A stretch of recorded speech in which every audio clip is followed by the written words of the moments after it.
En un mundo a la deriva, cuando la búsqueda e intentos humanos no bastan, solo una es la fuente de esperanza que llenará todo su ser. Es Dios, quien con su palabra viva y eficaz le habla hoy. Con ustedes, el pastor Óscar Velázquez.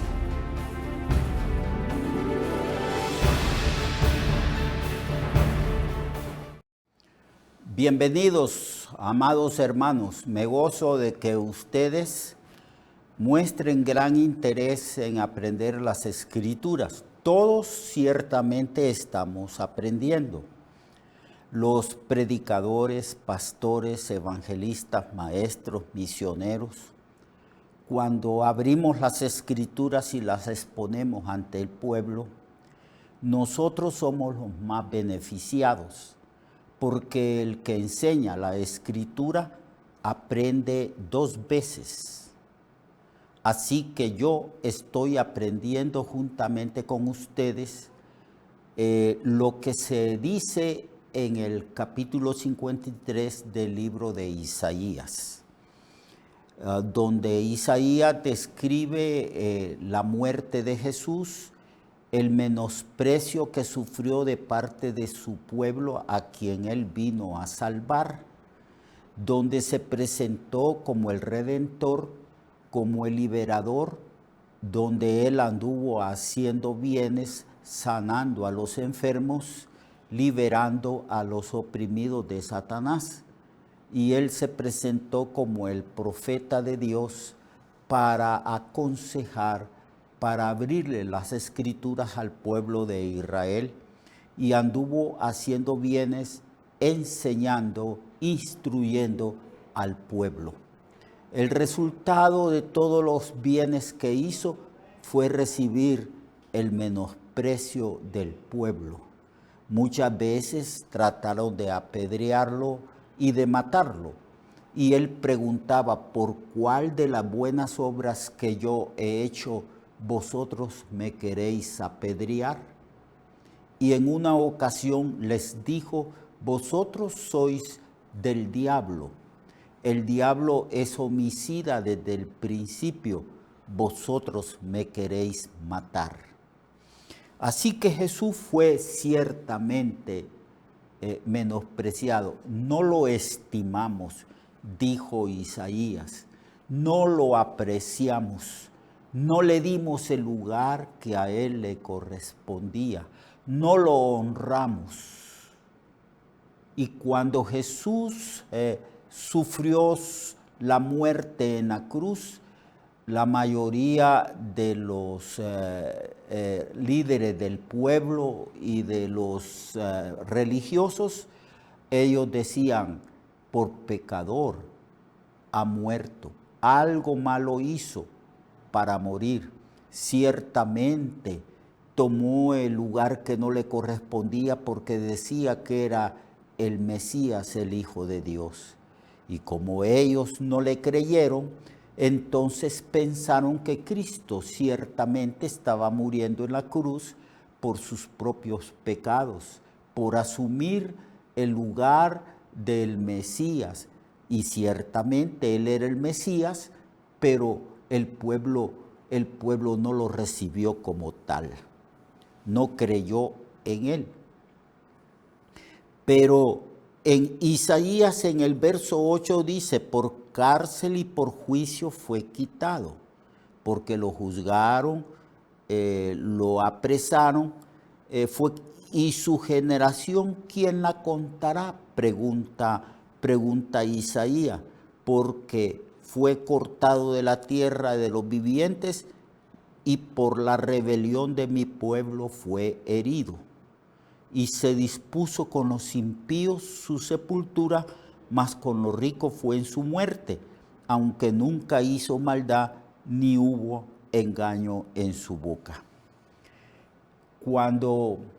Si no hubiera sido por José de Arimatea, quizás Jesús hubiese sido sepultado juntamente con aquellos delincuentes que estaban uno a la derecha y otro a la izquierda.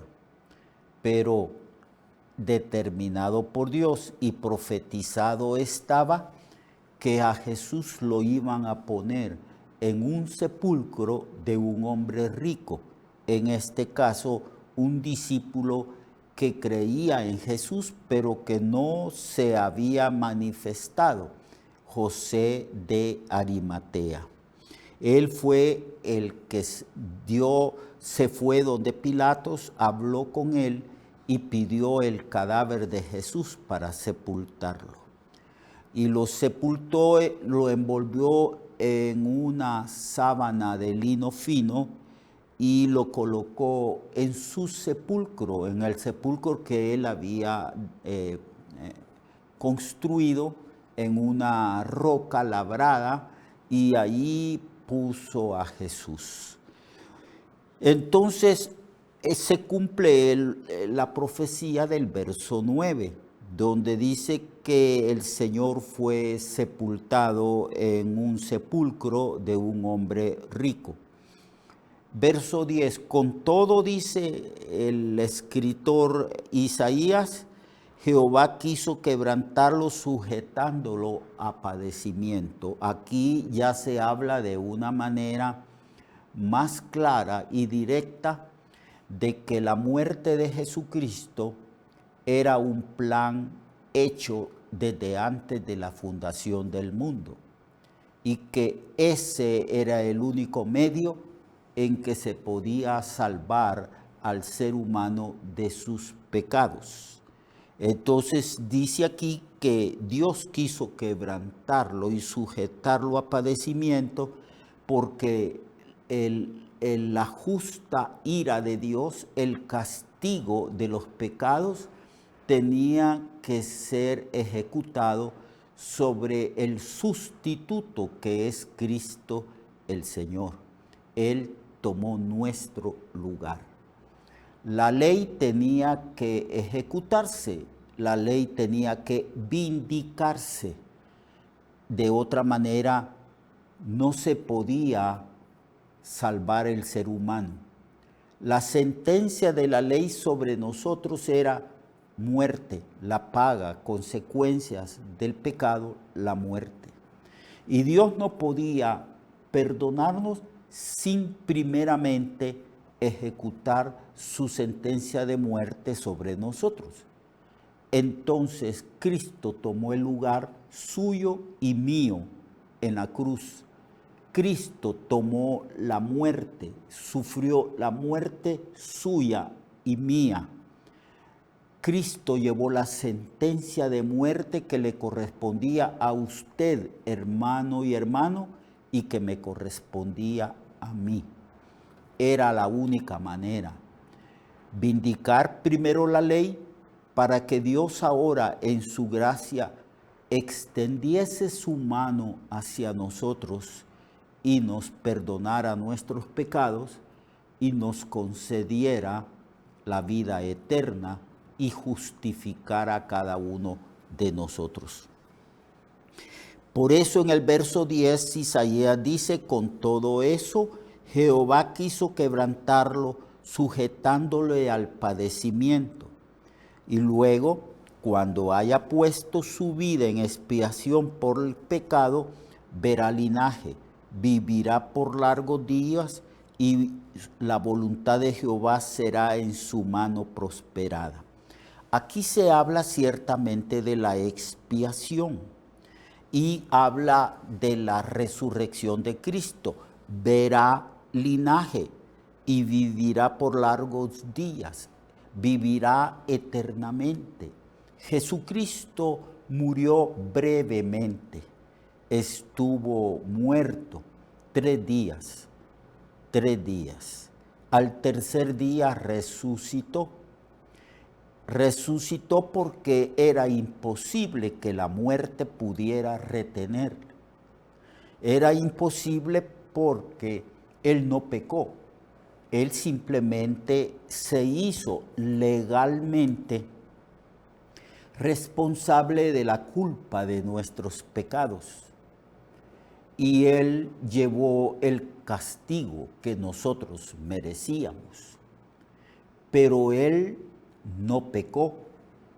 Él era inocente, sin culpa, santo y puro.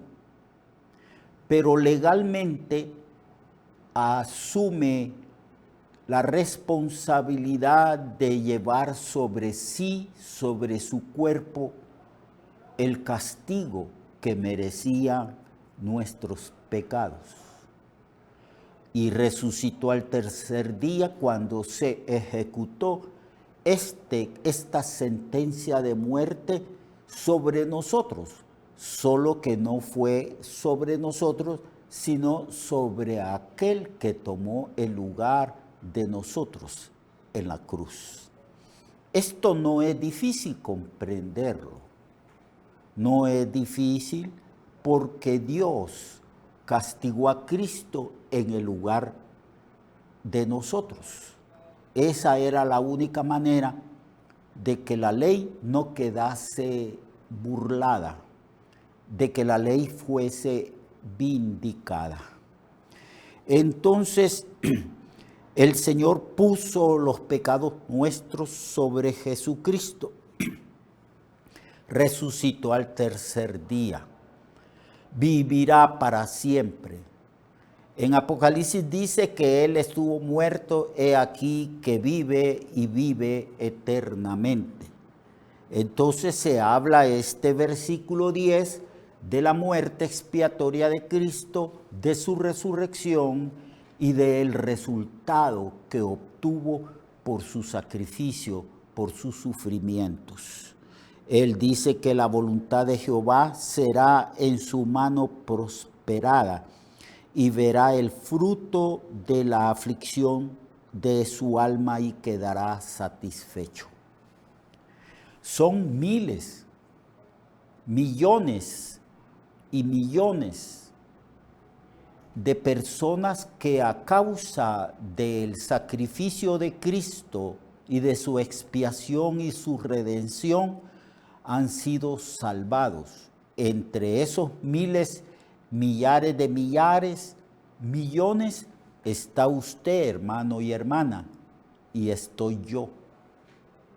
Todos nosotros somos el fruto de la aflicción de nuestro Señor y Salvador Jesucristo. Y Él quedará satisfecho porque Él nos ha amado desde antes de la fundación del mundo. Nos ha conocido y nos ha escogido y elegido desde antes de la fundación del mundo. Así que Él está satisfecho. Él tiene gran gozo y satisfacción por haber dado su vida por todos nosotros. Nos ha amado con amor eterno. Y el Señor está gozoso, alegre, satisfecho. Es una realización plena la que Jesús tiene cada vez que ve que un pecador se arrepiente, el enorme gozo que él siente y la satisfacción, el sufrimiento de él ha tenido un resultado óptimo, ha tenido un resultado maravilloso. Son millones los que se han convertido de los pecados a Dios. Millones que se han arrepentido, que han confesado su pecado y la sangre vertida en la cruz les ha lavado de sus pecados. Eso ha traído grande gozo y satisfacción a Jesús. Por eso el verso 11 dice, verá el fruto de la aflicción de su alma. Y él quedará satisfecho. Por su conocimiento, él justificará a muchos. El siervo sufriente justificará a muchos y llevará las iniquidades de ellos.